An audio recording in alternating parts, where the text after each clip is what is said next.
All praises to the mighty Yah. What I want to say is I had to put this out because I was laying down. I'm like, I'm about to hit the hay. I'm about to go to sleep. But a voice in my head said, "Man, you gotta shit on the Moorish Science Temple, bro. You gotta hit the Moorish Science Temple." So I'm gonna do that because that shit's some bullshit.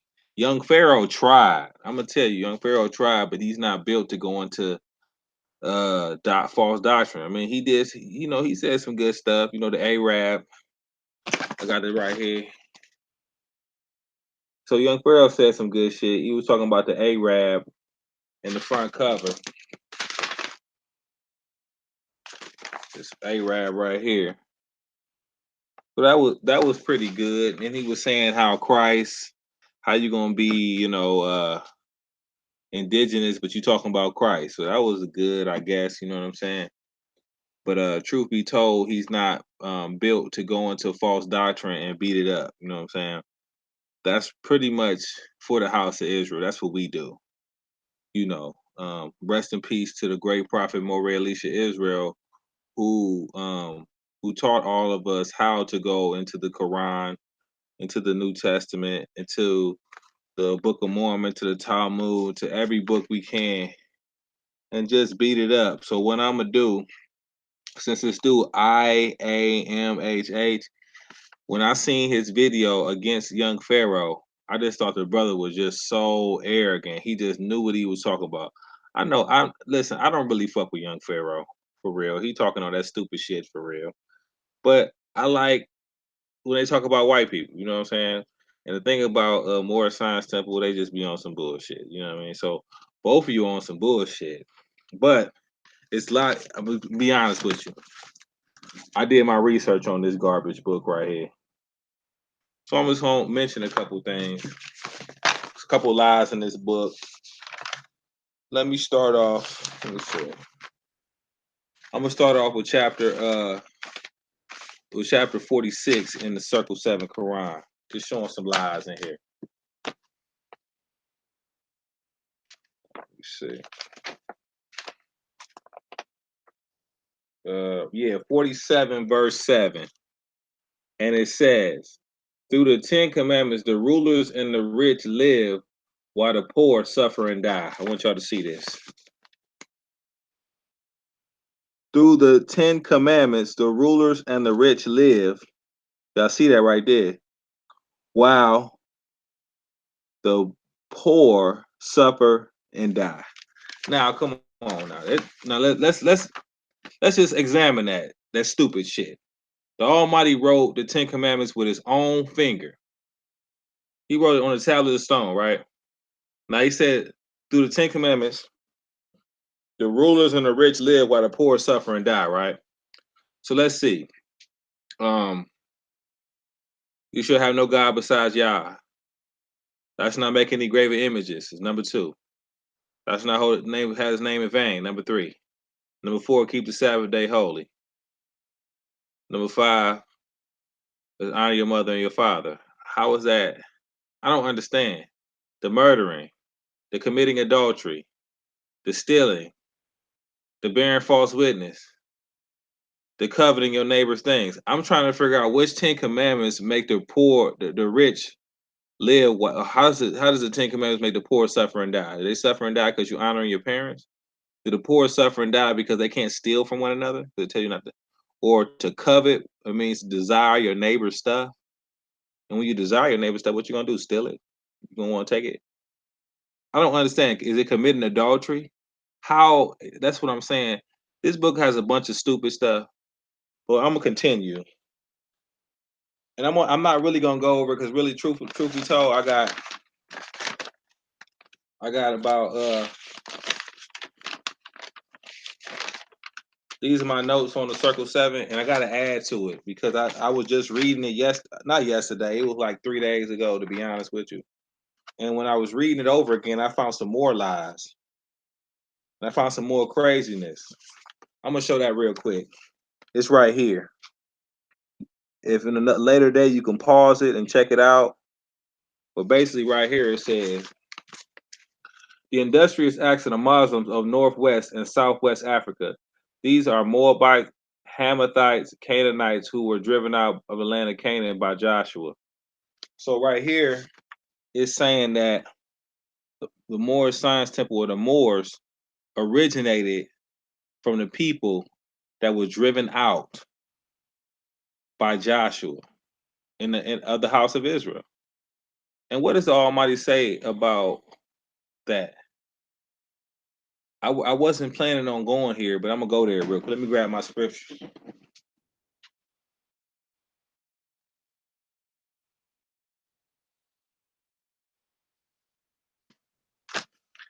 What it says in Deuteronomy chapter 9. I really should get my other chair. My clan. 9. And it says right here in verse 4. Speak not thou in thy heart after that Yah thy Elohim have cast them out from before thee, saying, for my righteousness Yah have brought me in to possess this land. But for the wickedness of these nations Yahweh does drive them out from before thee. Not for thy righteousness or the upright of thy heart. Okay? Does thou go and possess their land, but for the wickedness of these nations Yah thy Elohim does drive them out from before thee.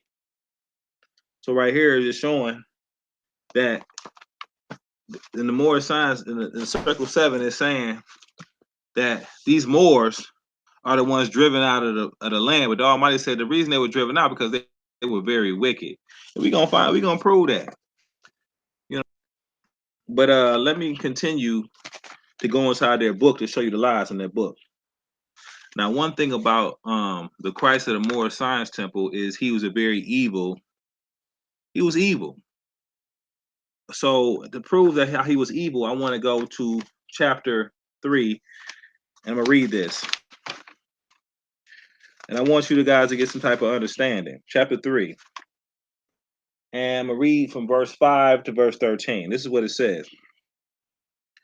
Blessed are the pure in heart, for they will let me start. My bad. There are two selves, the higher self and the lower self. Now I'm gonna pause there. The higher self being the positive and the lower self being the negative. Of course, we all know this. Look at verse 6. The higher self is human spirit clothed with soul, made in the form of the deity.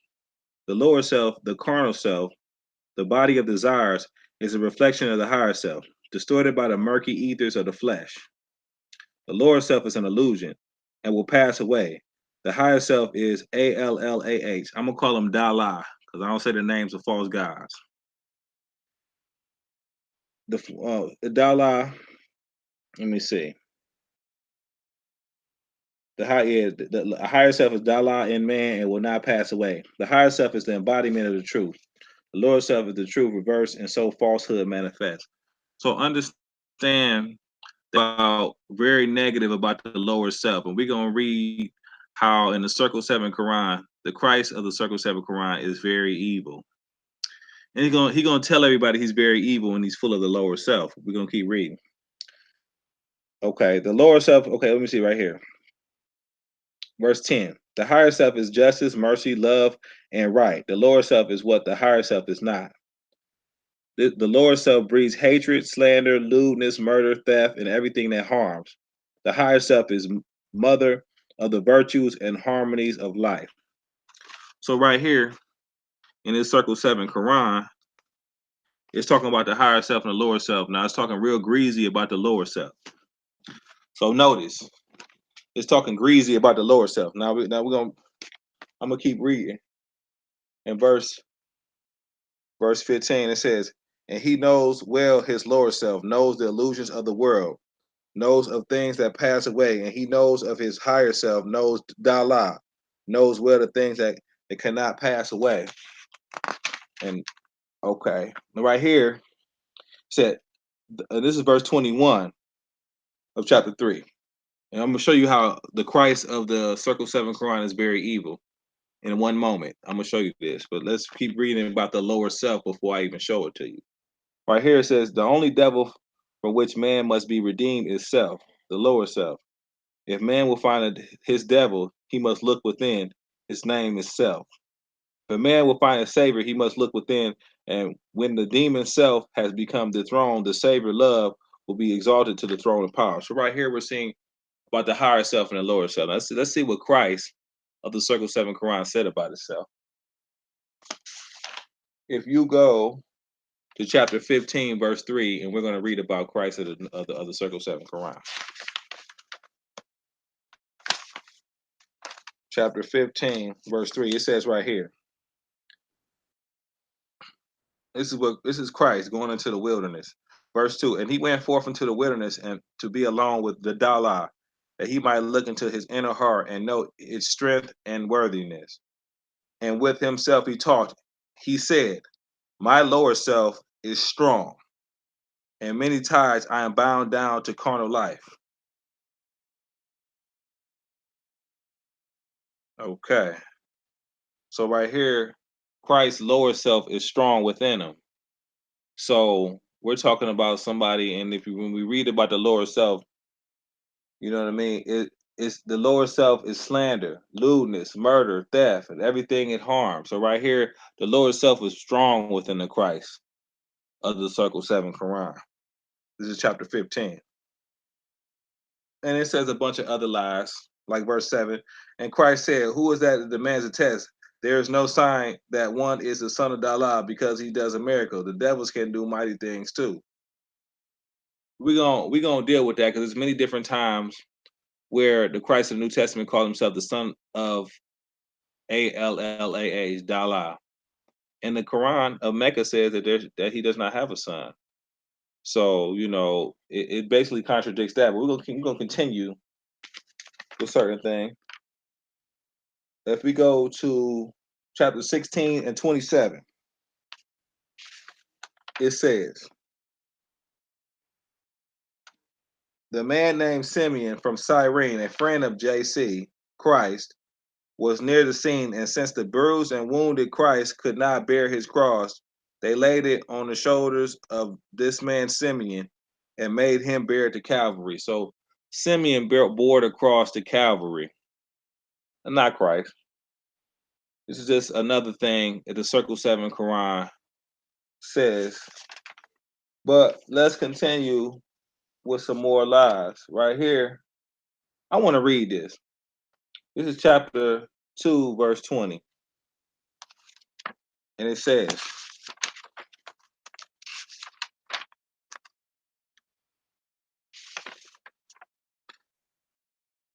that naught can make them one but love. That Allah so loved the world that he clothed his son in flesh that man can comprehend. So right here, it's like, so God so loved the world that he gave his only begotten son. Well, right here we're seeing that it says the same, it says something similar in the Circle 7 Quran, trying to imitate the New Testament. Although when we read the Circle 7 Quran, there's many different differences. Like in the Circle 7 Quran, 3 people walked on water, not just Christ, but 3 people walked on water. And Simeon bare the cross and a bunch of things that are just not even the New Testament. I'm not saying the New Testament is true. New Testament is lies as well. But let me read a lie. Let me read a blatant. In fact, yeah, let me read this. This is chapter 6 and 8. And I'm gonna let you guys see this too. Chapter 6, verse 8. That's right there. And what I'm gonna do, I guess in a later date, you can pause that or whatever, because it's gonna be on tape or whatever. But Ravana was entranced and asked to know the way to Nazareth, that he might go and honor such as the son of Dala. So right here, it's saying that this is the son of Dala. But if we read right here in the Quran of Mecca, you'll find out something interesting. And I'm going to go to chapter 21 and 26.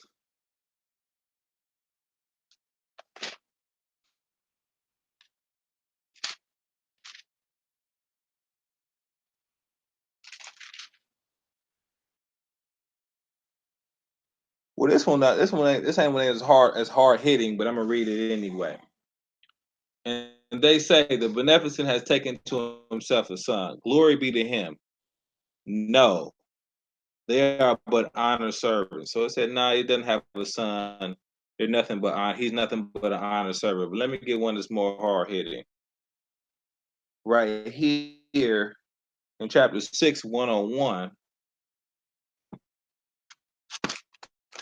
I'm just proving right here that the Quran of Mecca says that Christ is not the son of Dala, even though the Circle 7 says it is. 101.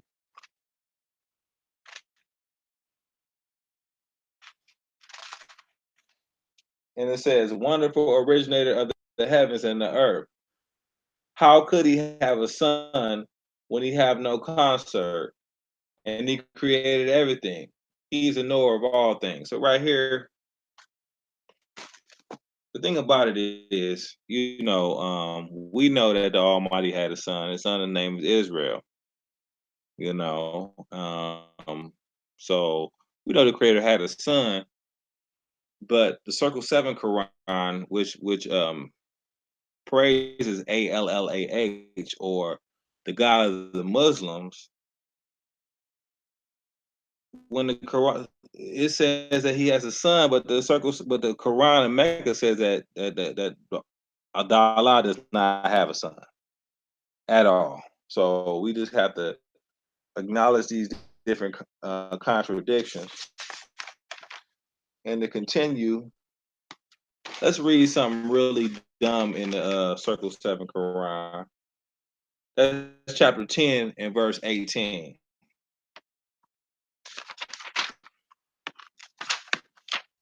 It's very stupid, but I'm gonna read it anyway.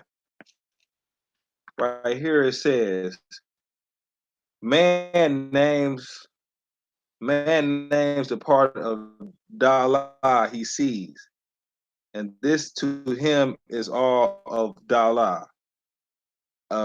Very nation sees a part of Dala, and every nation has a name for Dala. So every nation has a name for Dala. One thing about the name ALLAH, which I'm going to call it Dala because I don't want to say the name of a false god, is it's really not a name. When you look up what Dala means, it means the God, the God. And God isn't a name. It's not a name at all. It's a title. Like doctor, boy, it's not a name. God is not a name. So the Muslims really don't have a name for their God at all. It's not a name. So you ask them, what's the name of your God? They can't really answer that because Allah, ALLAH is not a name. But to continue, this is the stupidity in the Circle 7 Quran, verse 19. You Brahmins call him Brahaban. In Egypt, he is Thoth. I think I'm not trying to say the name of these false gods, but for educational purposes, Thoth. And Zeus is his name in Greece. Jehovah is his Hebrew name.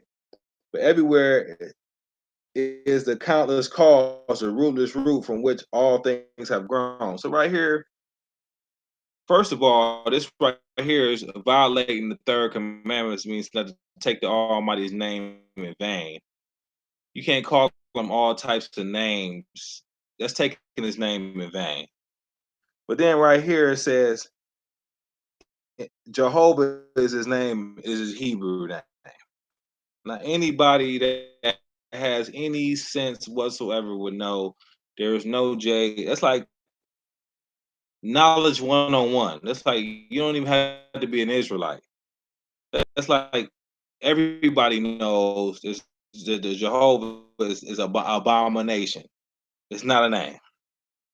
But it says right here that all these different gods are the same one. But it said right here, man names a part of Allah he sees. And so this is all of every nation sees a part of Allah, and every nation has a name for Allah. But no, every nation does not have a name for the Almighty, because the Almighty has one name, and that abominable God Zeus is a pedophile. It's not the same. So I don't know why this. Like I said, this is stupidity in the Circle Seven Quran, trying to equate the Creator with these different gods, calling them every nation, sees a part of no, none of these nations have their gods have nothing on the true and living God. But when you have something like the Circle Seven Quran, which tries to incorporate the whole world and all that, this whole hands bullshit, this is what you get. Um, to continue, I want to read chapter 13 and 8. 13, chapter 13, verse 8. This is more stupidity when you go into the Circle Seven Quran. Not and like I said, anybody with the Moorish Science Temple, I just suggest you just get the book and read it. Y'all know better. Y'all know this word. As long as you read the Torah, all you gotta do is read this. Is lies. And let me show you a perfect. You go to chapter 13, read verse 8. It says, okay, and we have talked with him and of the earth and good. I want to stop there. That's not even my here. It's just called the Christ. And then it said of the on earth. Now Christ in the book of Matthew, verse 34. I should read that real. This is not even my this. And before come to earth, not the sword, to the man's father or mother or against man's, but I cut the as he came is not, but say the contrary. To any continue my power is to command I will read this book. We with it from lies. But yes, man, you hear it into them. And we all know that that's a lie. We know that Emmanuel is not the Christ. Is the one in Isaiah 7 and talks about Isaiah 7 and 14. It's not talking about the Christ in the New Testament. So we know that. Now I want to show another lie in chapter 10. Something easily shown, something easy lie. It says right here in 10 verse 11. A lawyer said, I pray to Christ, JC. Tell who is Allah to you. Well, let me read that again. The lawyer said, I pray to JC. Tell who is this Dala you speak about? Where are his priests, his temples, and his shrines? And Jay answered, Dala I speak about is everywhere. He cannot be compassed with walls, nor hedged about with bounds of any kind.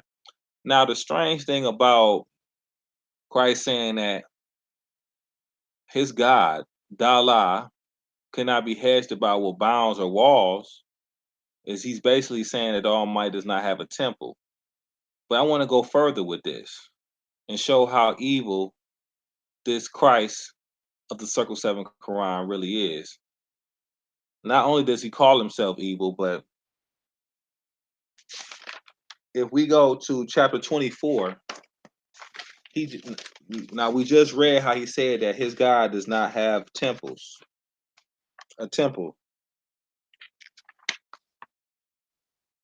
Now, if we go to 24, verse 3, it says, the piety of a child is sweeter than the incense of Persia offering to the sun, yea, more delicious than odors wafted from a field of Arabian spices of the western gales. So right here, he is saying about the Persian offering to the sun. And why this is interesting is because he makes reference to the temple of the sun too. And I want to go to chapter 17 and 33 to show you that Christ, this circle 7, the Quran of circle 7, the Christ, he prays to the sun. Right here, verse 33, it says,